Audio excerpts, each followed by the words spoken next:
Halo, halo semuanya.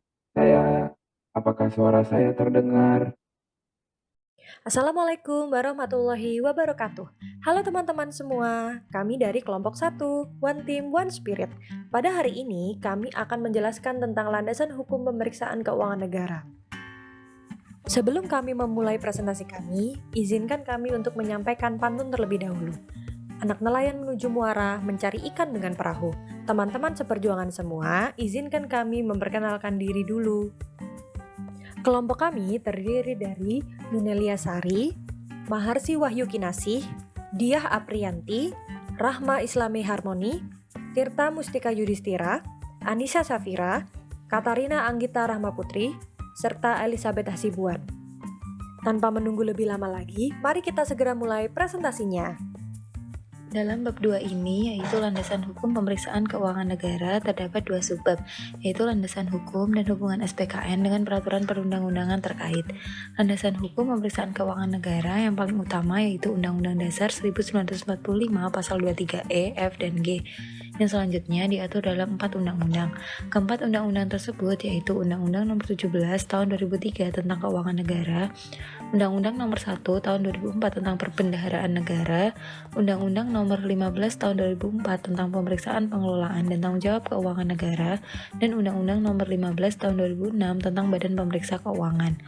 Kemudian pada subbab yang kedua yaitu hubungan SPKN dengan peraturan perundang-undangan terkait, terdapat 6 materi, yaitu mengenai Undang-Undang Nomor 15 Tahun 2004, timeline standar pemeriksaan BPK, Intosai, perkembangan standar akuntansi, peraturan BPK Nomor 1 Tahun 2017, serta kedudukan SPKN dengan undang-undang dan pedoman terkait.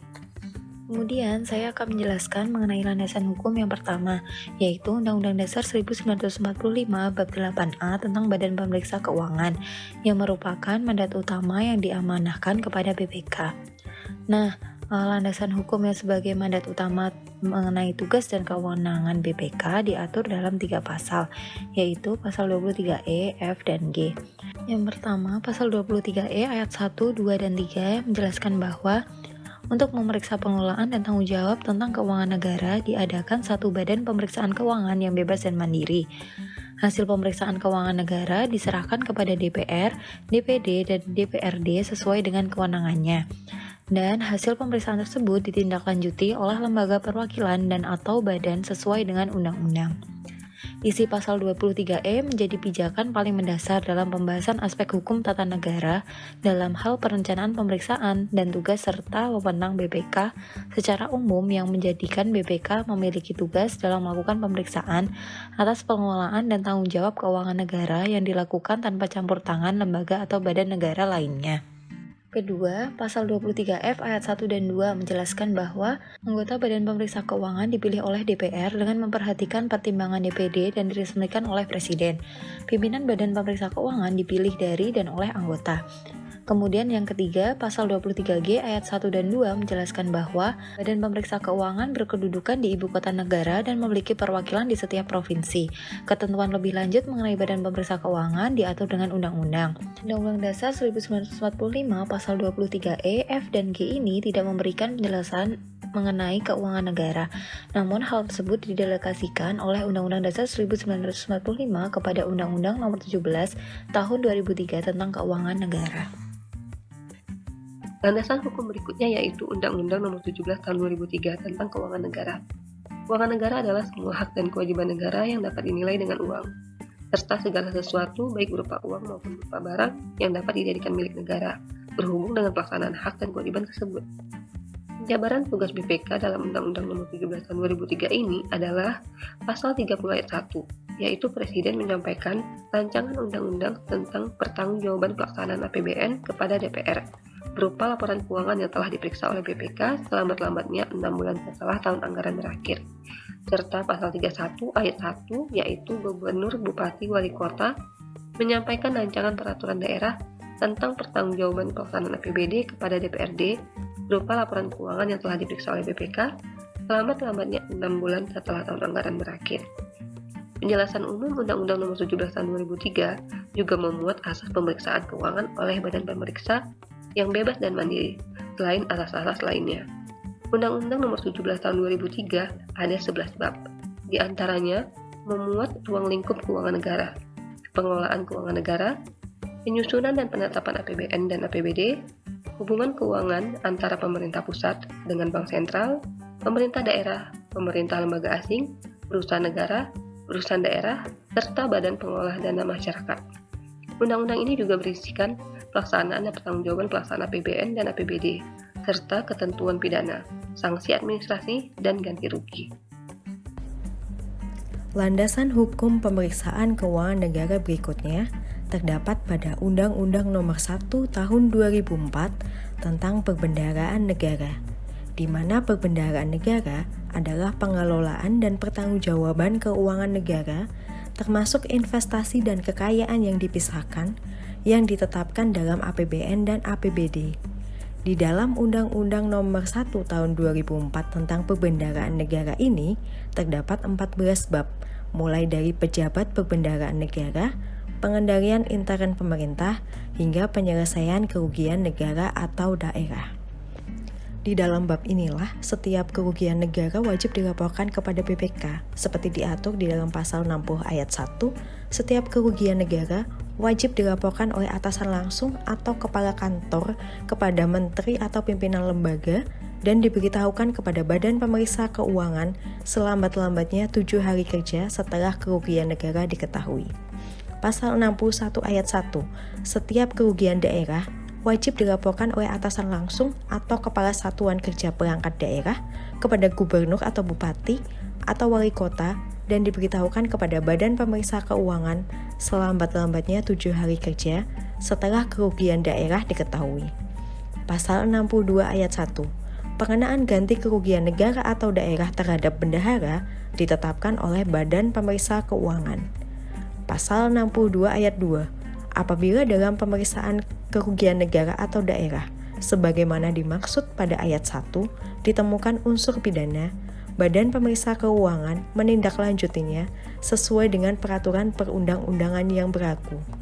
Pasal 62 ayat 3, ketentuan lebih lanjut tentang pengenaan ganti kerugian negara terhadap bendahara diatur dalam undang-undang mengenai pemeriksaan pengelolaan dan tanggung jawab keuangan negara.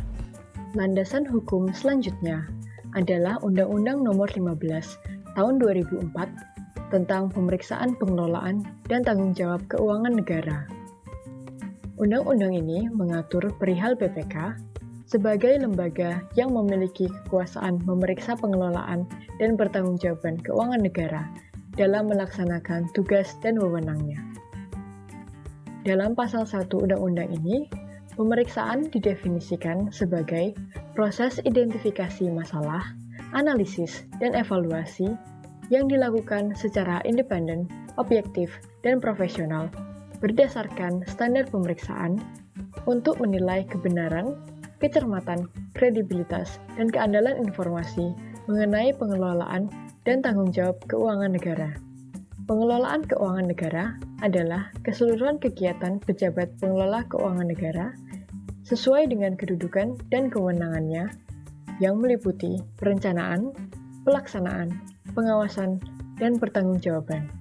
Tanggung jawab keuangan negara adalah kewajiban pemerintah untuk melaksanakan pengelolaan keuangan negara secara tertib, taat pada peraturan perundang-undangan, efisien, ekonomis, efektif, dan transparan dengan memperhatikan rasa keadilan dan kepatutan.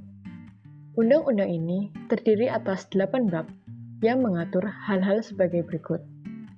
Bab 1 mengenai ketentuan umum, Bab 2 mengenai lingkup pemeriksaan, Bab 3 pelaksanaan pemeriksaan, Bab 4 hasil pemeriksaan dan tindak lanjut, Bab 5 pengenaan ganti kerugian negara, Bab 6 ketentuan pidana, Bab 7 ketentuan peralihan, dan Bab 8 ketentuan penutup. Landasan hukum terakhir yang tak kalah penting adalah Undang-Undang tentang Badan Pemeriksa Keuangan. Sebelumnya, Undang-Undang Nomor 5 Tahun 1973 dianggap tidak memadai lagi, sehingga dicabut dan diganti dengan Undang-Undang Nomor 15 Tahun 2006 tentang Badan Pemeriksa Keuangan. Diberlakukannya peraturan ini untuk mengakomodasi dan mendukung perubahan meliputi kedudukan, tugas, kewajiban, dan kewenangan BPK. Selain itu, untuk menjamin mutu pemeriksaan sesuai standar pemeriksaan keuangan negara melalui penelaahan sistem pengendalian mutu BPK oleh Badan Pemeriksa Keuangan Negara lain. Dan, sejalan dengan perubahan penyelenggaraan pemerintahan pusat dan daerah, telah terjadi peningkatan pengelolaan dan tanggung jawab keuangan negara, sehingga BPK memiliki perwakilan di setiap provinsi. Undang-Undang Nomor 15 Tahun 2006 ini terdiri dari 11 bab dan 40 pasal yang mengatur antara lain struktur kelembagaan, tugas dan wewenang, hingga pengaturan mengenai anggota BPK, anggaran, dan ketentuan pidananya. Selanjutnya, kami akan membahas tentang hubungan SPKN dan peraturan perundang-undangan yang terkait. Berdasarkan Undang-Undang Nomor 15 Tahun 2004, standar pemeriksaan merupakan patokan untuk melakukan pemeriksaan pengelolaan dan tanggung jawab keuangan negara. Standar pemeriksaan sendiri terdiri dari standar umum, standar pelaksanaan, dan standar pelaporan pemeriksaan. Hal ini wajib dipedomani oleh BPK dan atau pemeriksa pada umumnya. Dalam melaksanakan tugas pemeriksaan, BPK sudah menyusun standar pemeriksaan pada tahun 1995 yang disebut oleh Standar Audit Pemerintahan atau SAP. Namun, seiring berjalannya waktu serta perubahan konstitusi dan peraturan perundang-undangan di bagian pemeriksaan, pada tahun 2007 BPK menyusun standar pemeriksaan dengan nama Standar Pemeriksaan Keuangan Negara atau yang kita sebut dengan SPKN. Lalu, pada tahun 2017, SPKN 2007 dinilai sudah tidak sesuai lagi dengan perkembangan standar audit internasional, nasional, maupun tuntutan kebutuhan saat ini. Maka dari itu, SPKN 2007 perlu disempurnakan.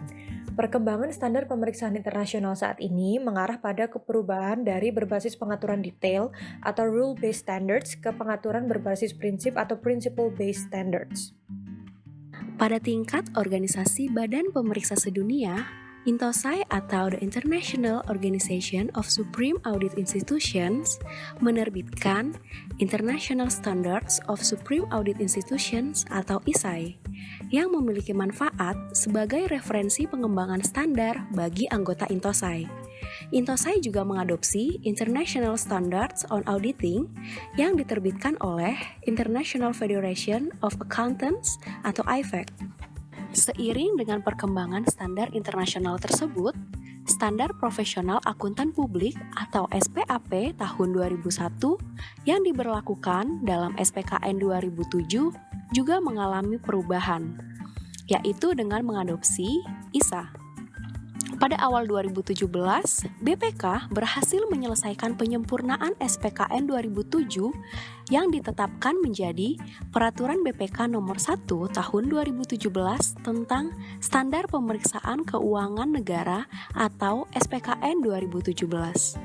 Peraturan BPK Nomor 1 Tahun 2017 tentang Standar Pemeriksaan Keuangan Negara atau SPKN 2017 terdiri dari 1. Kerangka konseptual pemeriksaan. 2. Pernyataan standar pemeriksaan atau PSP. Peraturan ini berlaku untuk 1. BPK. 2. Akuntan publik atau pihak lainnya yang melakukan pemeriksaan atas pengelolaan dan tanggung jawab keuangan negara untuk dan atas nama BPK. 3. Akuntan publik yang melakukan pemeriksaan keuangan negara berdasarkan ketentuan undang-undang. Dan 4. APIP yang melakukan audit kinerja dan audit dengan tujuan tertentu.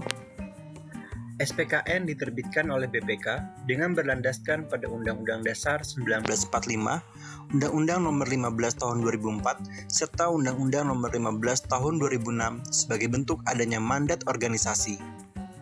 SPKN juga berhubungan erat dengan kode etik dan sistem pemerolehan keyakinan mutu atau SPKM, di mana ketiganya merupakan acuan kebijakan yang bersifat prinsip dan strategis. SPKN kemudian diturunkan ke dalam bentuk pedoman-pedoman yang digunakan untuk mengatur substansi, baik pemeriksaan maupun non-pemeriksaan. Lalu terakhir, SPKN yang telah diturunkan ke dalam pedoman akan diterjemahkan secara teknis dan praktis ke dalam Juklak dan Juknis maupun peraturan terkait di bawahnya. Demikianlah penjelasan singkat kami mengenai landasan hukum pemeriksaan keuangan negara. Semoga dapat menjadi manfaat bagi kita semua. Makasih. Mas Pandu, tolong dijawab.